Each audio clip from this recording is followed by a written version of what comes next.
वो यार अपने मामलात में ना बैरूनी ताकतों को शामिल कर देते हैं, अपनी नाकामियों की जिम्मेदारी उन पर डालने की कोशिश करते हैं। हालांकि ऐसा नहीं है, किसी को आपसे क्या लेना देना यार, वो अपने काम से काम कर रहे हैं, हमें अपने काम से काम करना चाहिए। असल में ये पाकिस्तानी कौम ऐसी है कि अपने जो नाकामी है ना उसको छुपाने के लिए किसी और पे डाल देते हैं। शाबाश बेटा, बहुत बढ़िया।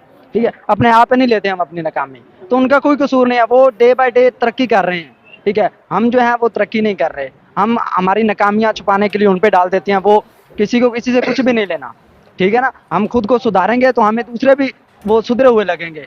खुद हम नाकाम होंगे, एक मायूस कुन कंट्री के तौर पे होंगे, ठीक है ना, पुअर तरीन हमारी कंडीशन होगी ना, तो फिर हम लोगों को कसूरवार इसका ठहराने की कोशिश करें, जो कि गलत है। मतलब आप समझते हैं कि इंडिया का कसूर नहीं हमारे हुक्मरान, आप क्या समझते हैं हमारे हुक्मरानों का कसूर है? नहीं कसूर यार, कसूर वसूर जो है ना ये एज अ होल है, सब मिलके ही इस मुल्क का जो है ना वो बेड़ा गर्क किया। अवाम भी और सियासतदान सब सब कुछ ही है इसमें सारे। दवाई मिटाई। देखना अब आप हमारे इधर छोटी सी मिसाल देता हूँ मैं आपको। रमज़ान से पहले एक रेडी वाला जो है ना, वो फ्रूट की कीमत वो तकरीबन उसकी मसलन सेब की कीमत लगा लें 150 रुपये किलो था। जैसे ही रमज़ान आया है ना तो उसने 350 रुपये कर दिया है। तो अब इसमें वो रेडी वाला भी कसूरदार है इस मुल्क को गिराने में।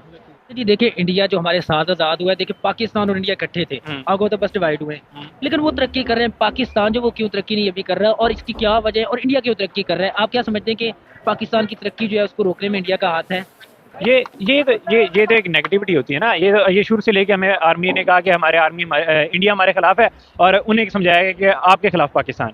इंडिया की इकॉनमी जो है वो इस वक्त दुनिया के अंदर ग्रोइंग इकॉनमी है। उसको क्यों मिलता है कि उसकी सबसे बड़ी चीज़ है फॉरेन इंडिपेंडेंट पॉलिसी जो उसकी है ना, जो वो रशिया के साथ भी ट्रेड करता है, वो अमेरिका के साथ भी ट्रेड करता है। हम क्या करते हैं, हम या तो कम्युनिज्म की तरफ जाते हैं, कैपिटलिज्म की तरफ जाते हैं, लेकिन ऐसा नहीं होता है। डेमोक्रेसी के अगर आप चाहते हैं कि हम उनकी तरह तरक्की करें तो हमें सबसे पहले अपने आप को खुददार करना पड़ेगा। खुददार होने के लिए सबसे पहली बात ये कि हमारे रिसोर्सेज इस काबिल होने चाहिए कि हम उस चीज़ के ऊपर बात करने की अहमियत रखते हैं। अब फॉर एग्जाम्पल इमरान खान ने एब्सोल्युटली नॉट कह दिया, और देखिए ना 1.5 साल के अंदर अमेरिका ने आपकी इकोनॉमी को इतना को श्रिंक कर दिया कि आप उनकी घुटनों पे आ गए। ये बड़ी अच्छी बात कही आप। गांव का एक छोटा सा नौकर जो है वो कैसे गांव के चौधरी को कह सकता है कि भाई मैं तुमसे, उसे खाता भी उसे कहते हैं भाई एब्सोल्युटली नॉट। अगर आप देखिए सिंपली देखें ना, अगर जो एयर बेसिस वगैरह है उन्होंने कहा कि हम आपसे एयर बेसिस मांगते हैं, आप उन्हें डायरेक्टली एब्सोल्युटली नॉट नहीं ना कह सकते, क्योंकि आपकी इकोनॉमी उनके स्टेक होल्डर्स पे चलती है, आपकी आर्मी पे। तो भाई वीडियो यहीं तक थी। तो जो भाई इस लड़के ने बोला है, बड़ी अच्छी अच्छी बातें बोली है इसने, यानी कि भाई एक आप बोल सकते हैं कि पाकिस्तान की एक पढ़ी लिखी आवाम है।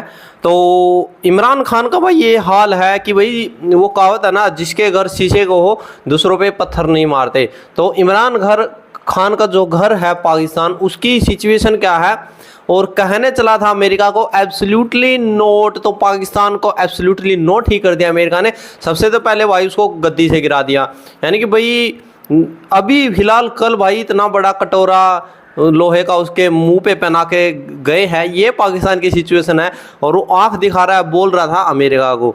तो जो सच्चाई थी भाई इन्होंने रख ही रहे हैं पाकिस्तानी, क्या करे भाई मरते हुए। आप लोग क्या रहे हैं कमेंट सेक्शन में। जय हिंद, जय भारत, जय श्री राम।